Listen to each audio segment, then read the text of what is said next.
My key won't turn in the lock. I jiggle it, twist harder, but the familiar click doesn't come. Standing on my childhood porch, suitcase at my feet, and 3 boxes stacked beside me, I frown at the stubborn door. Dad always kept this lock well oiled. I try again, shoulder pressing against the door. Nothing. Weird. Mom knew I was coming home today. After 6 years away, college, grad school, internship, I'm finally back to claim my inheritance, to live in the house Dad left me when he died. The house where Mom and Greg and my stepbrother Josh had been living, keeping it up for me while I was gone. The door suddenly swings inward. Greg stands there, his 6-foot frame blocking the entrance. He's wearing a faded Patriots t-shirt and jeans, casual for a Wednesday afternoon. His eyes widen, genuine surprise flickering across his face before he masks it. "Rachel, we weren't expecting you until next week." His voice is pitched too high, smile too tight. "I told Mom I'd be here today. We spoke last week." I keep my tone light, but something cold settles in my stomach. Right. Memory's not what it used to be." He steps back, reluctantly allowing me space to enter. "Come in." I step into a house I don't recognize. The entryway that once held Dad's antique hall tree now features a sleek console table I've never seen before. The warm gold walls are now stark white, Dad's collection of nautical prints gone. In their place hang modern abstract canvases in shades of gray and black. My suitcase slips from my fingers, thudding against the hardwood. "You've redecorated." The words feel inadequate in my mouth. Greg runs a hand through his thinning hair. "Deborah wanted to freshen things up a bit. You know how she is." "I don't, actually. My mother never cared about interior design when Dad was alive." "Where's Mom?" I ask, still frozen in the entryway. "Shopping. Should be back soon." Greg glances at my luggage. "You know, Rachel, you might want to look at apartments soon. The rental market here is pretty competitive these days." I stare at him. "Apartments?" "Sure. Young professional like yourself, you'll want your own space." He gestures vaguely. "Independence and all that." The implication hits me like ice water.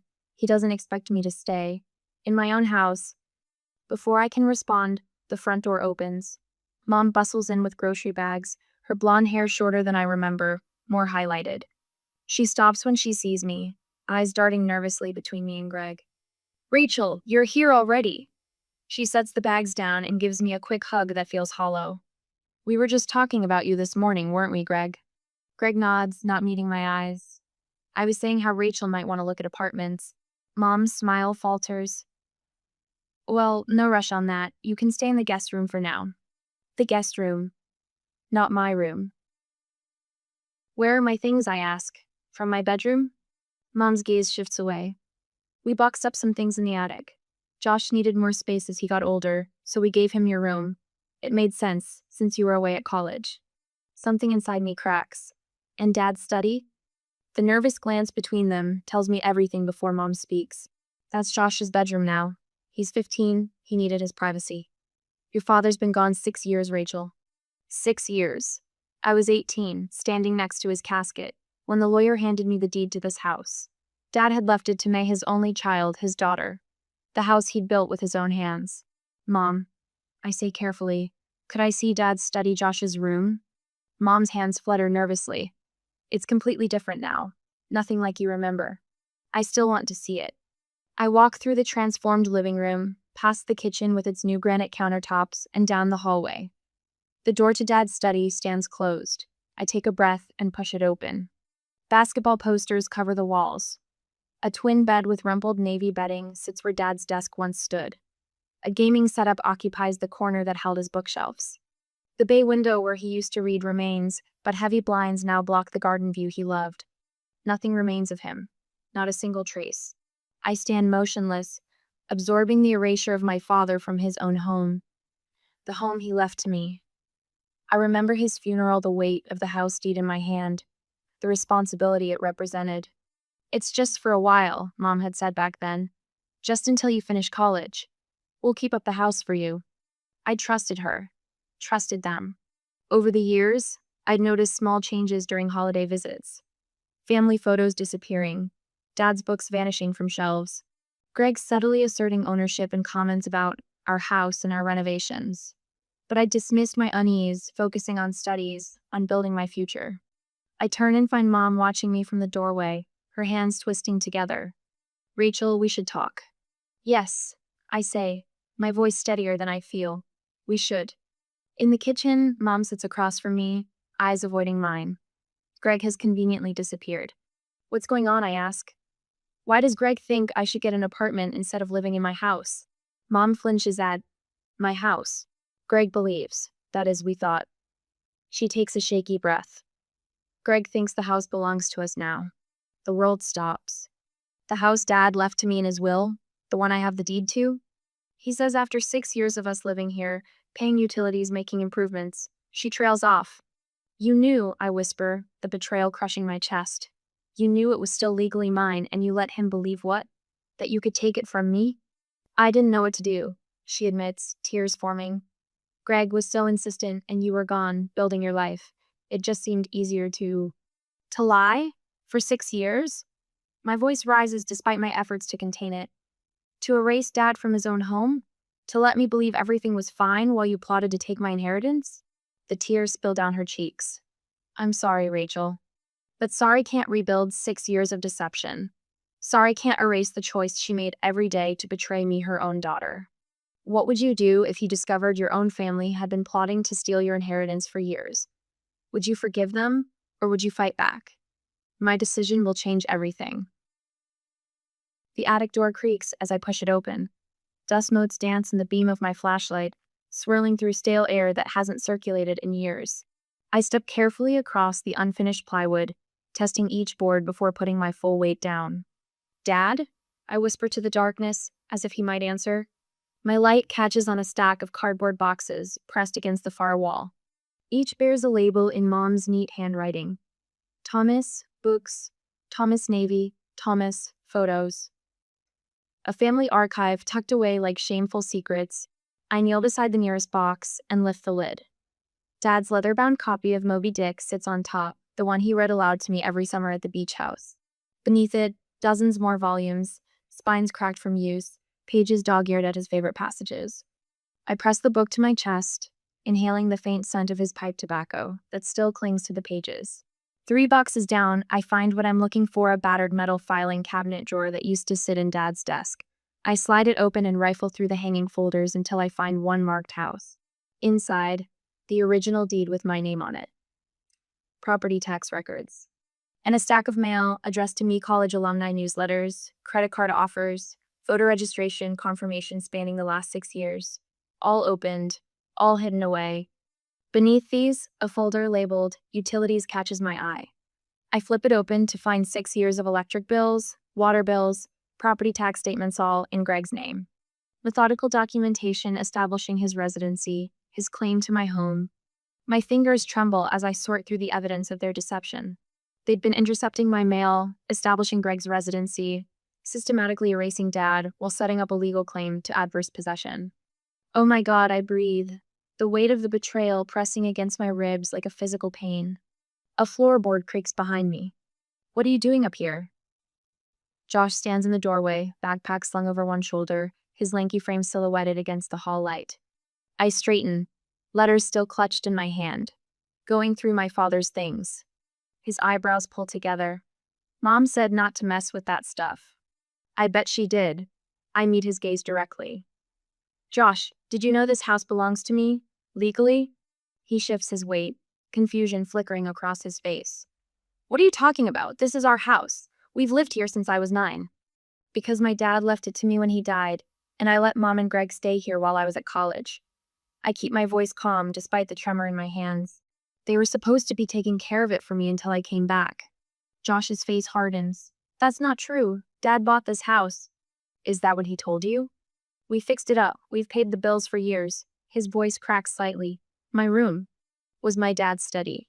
I finished for him. The study in the house he built with his own hands, that he left to his only daughter. Josh backs away, shaking his head. You're lying. His rejection stings more than I expected. During holiday visits, I'd helped him with math homework, brought him souvenirs from my travels, tried to be the big sister he never had. Now I'm a threat to everything he believes about his home. I have the deed, Josh, and his will. I hold up the papers. I'm not lying, they are. He turns and thunders down the stairs, calling for his father. Minutes later, I hear his bedroom door slam, music blasting through the wall sang great. pulsing beats that vibrate through the floor. The universal language of teenage resentment. My phone vibrates as I descend the stairs. Megan's name flashes on the screen, me college roommate, now working at an accounting firm downtown. Rachel, I just got your text. Are you okay? I duck into what used to be the guest room, now my temporary space, and close the door. Not really. My voice drops to a whisper. The situation is worse than I thought. They've been plotting to take the house for years. Jesus. She pauses. Listen, my apartment has a spare bedroom. It's yours if you need it. Relief washes through me. Thanks, Meg. I might take you up on that while I sort this out. For how long? Until I get my house back. The determination in my voice surprises even me. After hanging up, I call my new boss at Mitchell Financial. I've only been there 3 days, but Douglas had been Dad's friend before he became my employer. Rachel, he answers warmly. Everything all right with the move-in? Actually, no. I explain the situation in clipped professional terms. A long silence follows. Then, take whatever time you need this week. Work remotely when you can. Your father would want me to help. Another ally. I add his name to my growing list. It's called adverse possession. Greg explains the next evening, leaning back in what used to be Dad's chair at the dining table. We've maintained continuous residency for over 5 years, paid all the utilities, made improvements to the property. While hiding my mail and pretending everything was fine, my voice stays measured even as rage simmers beneath. That's mail fraud, Greg. A federal offense. He waves a dismissive hand. You're being dramatic. We were just keeping things organized until you settled down. By erasing my father from his own home? By moving your son into his study? I place phone on the table, recording app running. Tell me more about how that was for my benefit. Mom reaches across the table, tears brimming in her eyes. Rachel, please, we're family. Everything we've done has been to provide stability for all of us, including you. Family doesn't do this. I slide a business card across the table. I spoke with Kenneth Bryant today. Dad's old friend from law school, remember? He says adverse possession claims require good faith belief in ownership. Your deliberate deception proves bad faith. Greg's face flushes. You went behind our backs to a lawyer? I'm protecting what's mine. I meet his gaze steadily. Kenneth also mentioned that Shannon Miller next door has been concerned for years about how quickly you removed all traces of Dad after he died. She's happy to provide a statement. The mask slips. Greg's eyes narrow, his mouth twisting with contempt. You ungrateful little. Greg, my mother cuts him off, then turns to me, her voice softening to that pleading tone I've always hated. Rachel, honey, think about what you're doing. We're the only family you have left. Would your father want you to tear us apart like this? The emotional manipulation is so transparent it almost makes me laugh. Don't you dare invoke Dad's wishes when you've spent 6 years erasing him from this house. Josh appears in the doorway, eyes red-rimmed, arms crossed defensively over his chest. So what happens to me? Do you even care? I meet his gaze. This isn't about you, Josh. It's my home too. His voice breaks. You show up after years of being gone and suddenly we're supposed to just leave because of some paper? Not just some paper. The law. I stand, gathering the documentation I've spread across the table. You have 1 week to find a new place. I've already verified the will with the county clerk and confirmed my legal standing. The locks change on Friday. You can't just throw us out, Mom cries. Where will we go? The question catches in my chest a barb of guilt amid the righteousness. But I think of Dad's books packed away in the attic, of the opened mail, of 6 years of calculated deception. You've had 6 years to prepare for this day, Mom. I'm sure Greg has a plan. His silence tells me everything. I walk out, my heart hammering against my ribs, but my steps steady. For the first time since coming home, I feel something like power returning. Dad always said that people who take what isn't theirs count on you being too polite to demand it back. I'm done being polite. Have you ever discovered someone close to you had been lying for years? How did you handle the betrayal? Rachel is about to show exactly how to take back your power. Greg's text comes at 7 a.m. Family meeting, kitchen, 8 p.m. tonight. I place my phone face down on the hotel desk and continue typing up my eviction timeline. The audacity summoning me to a family meeting in my own house. The house where I'm currently not welcome to sleep. The locksmith arrives at 9 a.m. sharp. All exterior doors, he confirms, equipment bag slung over his shoulder. Yes, I say. And I'll need 6 sets of keys. He raises an eyebrow but asks no questions. I like that.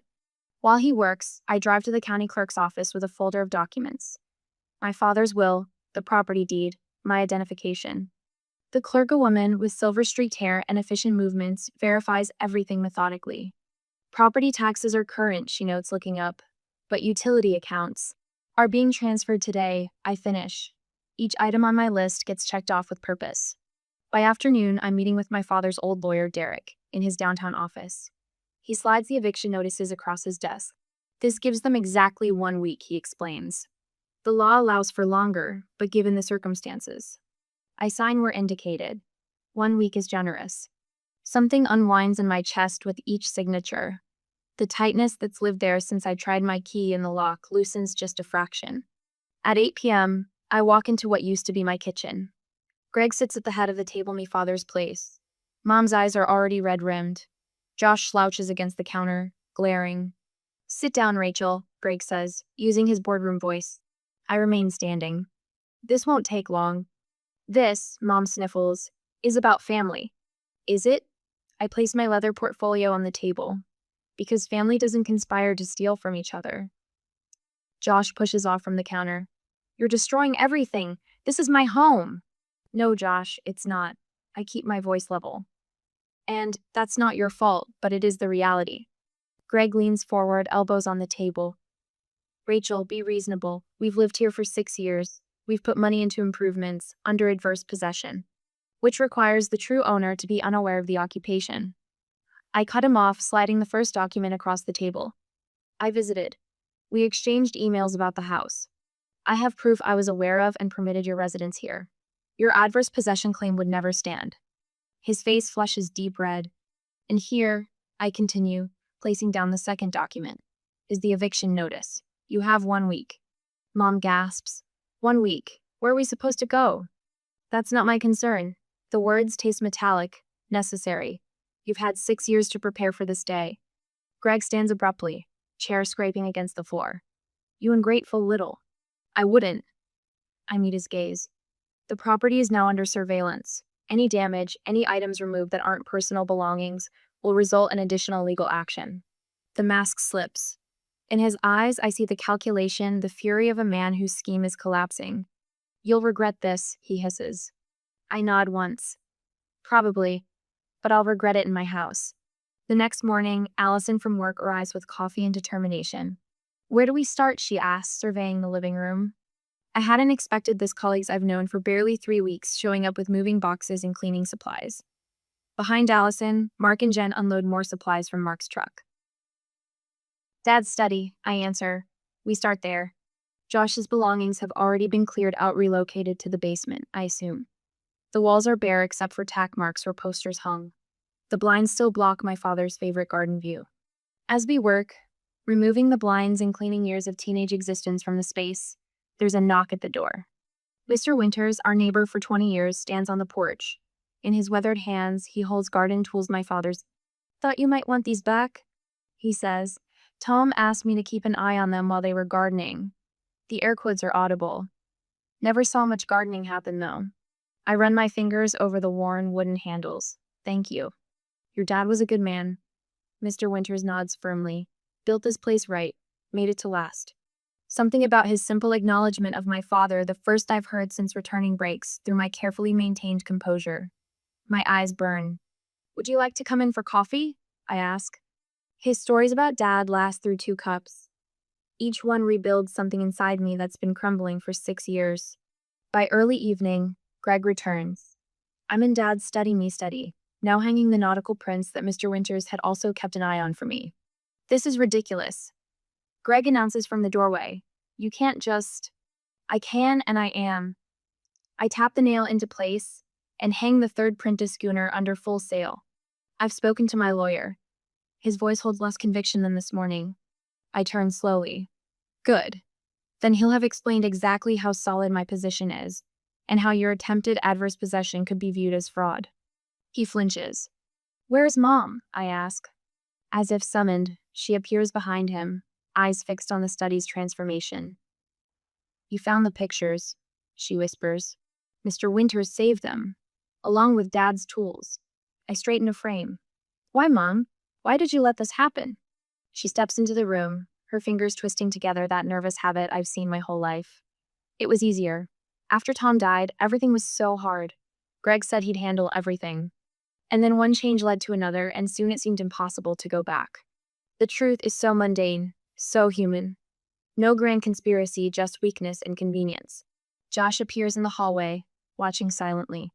"I'm sorry, Rachel," Mom says, and for the first time since I arrived, I believe her. "I just wanted things to be easy." "Well, they're not easy now," I reply.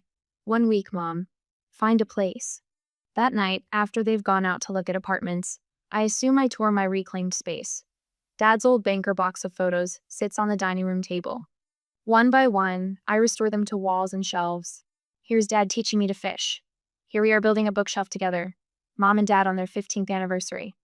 I place the last photo Dad in this very study, surrounded by his books in the desk. It's almost midnight when I finally collapse onto my childhood bed, still covered in guest room linens, but mine again. For the first time in 6 years, I sleep in my true home. But just as Rachel thought the battle was won, she discovered something that would make Greg's betrayal even more sinister. What hidden evidence would turn this family drama into an all-out war? The camera shutter clicks as I document the chipped baseboard in what used to be my father's study. Evidence. Each photograph catalogs what they've done to my home. "Don't miss the water damage in the corner," calls Elaine, my father's former colleague and now my lawyer. Her heels click against the hardwood as she marks items on her clipboard. "Document everything before they're out." Already got it. I adjust the camera settings for better lighting. Through the viewfinder, I capture Josh's basketball posters. The adhesive that's damaged the carefully painted walls beneath. Dad would hate seeing his craftsmanship disrespected this way. The professional cleaners arrive at exactly 8 a.m. I scheduled them deliberately early enough that Greg can't interfere, late enough that it's perfectly reasonable. The team leader, a woman with efficiently pulled back hair, hands me a detailed contract. "We'll have everything sanitized and restored within 48 hours, she says. "Just in time for your official move-in date." I sign the paperwork, another calculated move. Every decision now carries equal weight, creates a paper trail. Elaine nods approvingly. "The formal communications went out yesterday," she says, her voice low. "The property boundaries are clearly established, and any further claims will be met with immediate legal action." Good.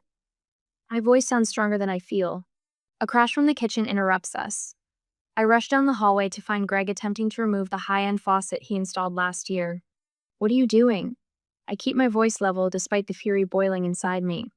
"These fixtures are mine," he grunts, wrench still gripped in his hand. "I paid for them." "Those fixtures are attached to the property," Elaine says from behind me, her lawyer voice in full effect. "Remove them, and it's damage to the premises." Greg's face flushes dark red. He drops the wrench with a clatter, stalking past us without a word. Later that afternoon, my phone pings with notifications. Social media alerts. Josh has posted a carefully angled selfie in his room, caption reading, "Last night in my childhood home because my greedy stepsister is kicking us out. Real family doesn't do this to each other." I should feel hurt. Instead, I screenshot it for Elaine. Another notification appears, a message from Mrs. Keller, our next-door neighbor for 15 years. "Rachel, I just had a disturbing conversation with your stepfather. He came over asking if I would sign a statement about their improvements to the house. When I asked questions, his story kept changing. Just wanted you to know I'm on your side." My phone buzzes again. A community group text from my mother. "Please keep our family in your thoughts as we navigate an unexpected housing change. Some of you have asked how you can help us during this difficult time." I set my phone down, refusing to engage. The professional cleaner catches my eye, raising an eyebrow at the sound of my continued notifications. "Family drama," I explain simply. "We see it all the time," she replies, voice neutral. "Especially in inheritance situations." By evening, 3 of my colleagues from the financial firm arrive with takeout and determination.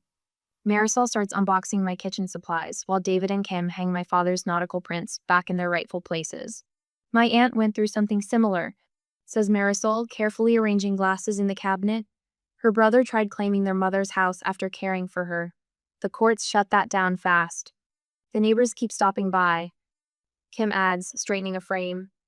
"That older gentleman brought over what he said were your dad's garden tools, said he'd been safe keeping them. Mr. Reeves, Dad's best friend." My throat tightens. Everyone's being incredibly supportive. David says, unpacking books. You know what that means, right? They knew what was happening wasn't right. My phone rings, Josh's name flashing on the screen. I silence it. Not ready for that conversation yet.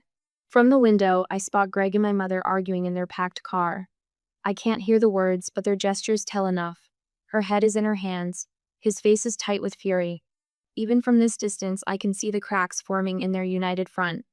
The phone buzzes again. A text from Josh. Did Dad really try to sell the house? Is that true? Another message arrives before I can respond. This one from my mother.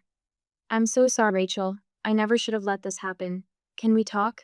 Just us? I set the phone down without replying. Through the front window, I watch their car finally pull away. Greg's angry profile visible through the windshield, my mother's silhouette slumped beside him. My house keys feel solid in my palm, new keys for new locks. When I discovered what Greg had been planning for my father's home, I knew there was no going back. The final confrontation would change everything. I closed the curtains and turned back to my friends, my new family, who continue restoring my father's memory to these walls. The doorbell rings at exactly 10:17 a.m. I've been expecting this. Through the window, I spot Greg's silver Audi in my driveway. Deborah slumped in the passenger seat, face angled away from the house. Josh stands awkwardly beside Greg on my porch, hands shoved deep in the pockets of his oversized hoodie, shoulders hunched.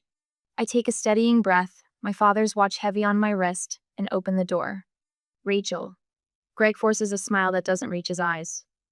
We've come to pick up a few things. I wasn't expecting you until this afternoon. I block the doorway, one hand still on the knob. Plans changed. He gestures to the house behind me. We won't take long. There are just some items that belong to us. I noticed the rental truck parked across the street. Not just a few things then. What items specifically? My voice stays calm, controlled. I've prepared for this moment for days. Greg's smile tightens. The dining room set, for one. Deborah's grandmother's, and the antique mirror in the hallway. My father's mirror? The one he restored himself? I raise an eyebrow. And the dining set he built for his and Mom's 5th anniversary? Josh looks up sharply, confusion crossing his face. Deborah remembers it differently, Greg says, shifting his weight. I'm sure she does. I step back, allowing them entry. Come in, let's discuss this properly. They follow me to the living room, Josh trailing behind, eyes darting around the transformed space.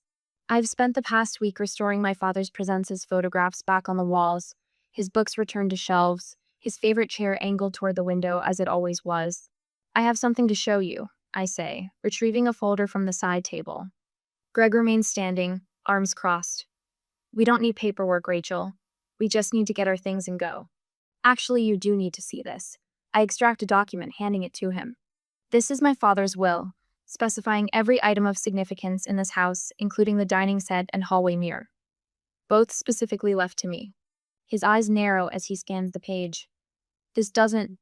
And this, I continue, extracting another document, is the appraisal of those items from when my father died.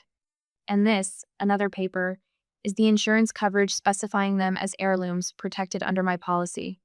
Josh steps closer, peering at the documents in Greg's hands. Dad? His voice carries an edge of uncertainty I've never heard before. Greg ignores him. This doesn't change anything. We've maintained these items for years. Maintained them while living rent, free in my home, I remind him. And there's something else you should know. I walk to the small security camera mounted in the corner of the living room. I've installed these throughout the house, including one in my father's study that recorded you last week, searching through the remaining documents in his desk. The color drains from Greg's face.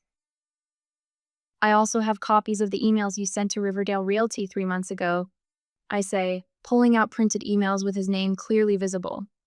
The ones discussing selling this house, my house, after I agreed to the arrangement you were planning to propose. Josh's head snaps toward his father. You were going to sell the house? You said we were just moving to something smaller because... Josh, wait in the car. Greg's voice cuts like steel. Number. Josh steps away from him. You told me Rachel was being selfish, that she was trying to kick us out after we'd taken care of her house for years. That's what he needed you to believe, I tell Josh gently. Just like he needed Mom to believe she was doing what was best for everyone. The front door opens, and Deborah finally appears, eyes red-rimmed, arms wrapped around herself. She looks smaller somehow, diminished. Greg, please, let's just go, she says, not meeting my eyes. We're not leaving without what's ours. Greg insists, but his voice has lost its conviction. Nothing here is yours, I say firmly, and I think you need to leave now. You ungrateful little. He steps toward me, finger pointed. Don't. Deborah's hand catches his arm. She's right, it's over, Greg. His head whips toward her, disbelief etched across his face. What did you say? I said it's over. Her voice strengthened slightly. I never should have let this happen. Rachel's right about everything. Mom. I start, surprised by her intervention. Greg jerks away from her touch. After everything I've done for you, for that ungrateful son of yours? Josh flinches as if struck. For us? Deborah's laugh holds no humor. You were planning to sell Rachel's home out from under all of us. Where exactly did you think we'd go with that money, Greg? The silence that follows her question tells us everything. Get out, I say quietly, power settling into my bones. All of your belongings were moved to the garage yesterday. Take them and leave. Greg's face contorts with fury, but faced with 3 pairs of eyes mind steady. Deborah's resigned. Josh is betrayed, he finds no leverage. This isn't over, he spits, storming toward the door. It is for me, I reply. Deborah lingers, tears streaming silently down her face. Rachel, I'm so sorry for everything. I don't answer. 6 years of betrayal can't be erased with a single apology. She follows Greg out, shoulders bent under the weight of her choices. Josh stands frozen in the middle of my living room, caught between worlds. I didn't know, he says finally, about any of it. I believe you, I tell him, because I do. But that doesn't change what happens now. He nods, understanding but not accepting, and turns to go. At the doorway, he pauses. Would it be okay if I texted you sometime? The question hangs between us, complicated and raw. Through the window, I watch Greg throwing boxes into the rental truck, Deborah standing helplessly beside the car. I don't know yet, I answer honestly. Josh nods again and walks out, the door closing softly behind him. I stand in the entryway of my father's house, me house breathing, in the quiet that follows their departure. For the first time in 6 years, I feel the foundation solid beneath my feet. The walls truly mine. The inheritance my father left me, not just the structure, but the strength to reclaim it settles around me like a protective embrace. I turn the deadbolt with a satisfying click. 2 months have passed, and I can finally breathe inside these walls again. The smell of lemon oil permeates the air as I polish the oak banister Dad crafted by hand 20 years ago. Natural light pours through uncovered windows, illuminating corners that Greg had kept perpetually shadowed. I've stripped away the cold white paint, restoring the warm gold that Dad always said makes a house feel like someone's waiting up for you. Every weekend since they left has been dedicated to resurrection, not renovation. There's a difference. One erases, one remembers. In Dad's Study Me Study, Noah's nautical prints hang exactly where they used to. The glass newly polished, but the frames bearing the same small nick from when I threw a baseball indoors at age 7. His leather chair sits by the bay window, rest-stitched where it had cracked from neglect in the attic. When I sit there, reading with evening light falling across the pages, I sometimes feel the weight of his hand on my shoulder. The doorbell chimes, pulling me from my thoughts. Just let yourself in, I call, arranging a final cluster of hydrangeas in the dining room centerpiece. Voices fill the entryway, May from the financial firm, Davis from next door, and Sarah, my college roommate, who drove 2 hours to be here tonight. The same dining room where Greg once suggested I find an apartment now hums with genuine laughter. This place is transformed, May says, handing me a bottle of wine. It's like a completely different house from when I helped you move in. Same bones, different heart, I reply, leading them through to the dining room. We settle around the table beneath the watchful gaze of Dad's portrait that now hangs on the wall. His eyes seem to crinkle with approval as I pour wine into glasses that I found wrapped in newspaper in the attic, the same ones Mom and Dad received as wedding gifts. To new beginnings, Davis toasts, his glass catching the light. The conversation flows naturally, none of the strained politeness that characterized Greg's domain. I relax into my chair at the head of the table, Dad's old spit hand, allow myself to enjoy the warmth of connection without obligation. Later, after everyone is gone, I sit on the porch swing with a cup of tea, watching fireflies rise from the garden I've coaxed back to life. Dad's rose bushes are blooming again after years of neglect. Like me, they just needed someone to care. My phone chimes with a text notification. Josh's name appears on the screen. Can we talk sometime? When you're ready, no pressure. I don't respond immediately. Dr. Levine, my therapist, has helped me understand that healing doesn't require immediate forgiveness. That boundaries aren't just walls but foundations. 3 unopened letters from mom sit in my desk drawer. I'm not ready yet, but not ready isn't the same as never. The neighbor across the street waves as she walks her dog, the same woman who slipped me dad's garden tools the day after Greg and mom left, saying she'd held on to them for safekeeping all these years. Tomorrow, I'll help Cam from work navigate his inheritance dispute with his brother. His gratitude when I offered feels uncomfortable. I'm not an expert, just someone who learned boundaries the hard way. But perhaps that's enough. I trace my fingers along the porch railing Dad built, feeling every whorl and grain of the wood. The house settles around me with familiar creaks and sighs as twilight deepens. Through the window, I can see Dad's photograph watching over the empty dining room, the echo of laughter still hanging in the air. Some houses are just buildings. This one is my inheritance, not just of property, but of who I am.